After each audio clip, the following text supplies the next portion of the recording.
Nakakadismaya po dahil kung alam ng mga invited guests, particularly po yung 18 bodyguards, na sa loob ng kanilang puso ay alam nila ang katotohanan, dapat pumunta ho sila dito para ipamahagi at i-share sa ating lahat ang katotohanan.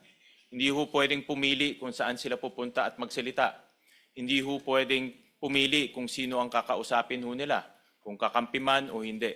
Dahil kung alam mo na sa puso mo ang katotohanan, kahit saan kang pupunta, kahit saan ka pumunta, katotohanan ang dapat mong sabihin. Marami ho kaming, ako ho, personally, marami po akong inihandang mga katanungan. Nakita ko po yung kanilang mga sinumpaang salaysay.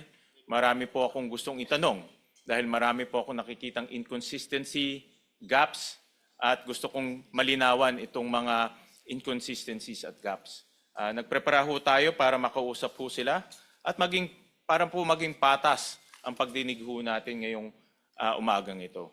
Pero sa ganitong sitwasyon, ako po personal na nadidismaya dahil hindi ho tayo nagkaroon ngayon ng pagkakataon para matanong sila at lalong klaruhin yung mga kanilang isinasabi itong mga nakaraang mga panahon.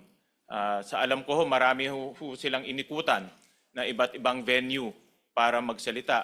Pero ito po yung pinakamahalagang venue para po ilahad ang katotohanan.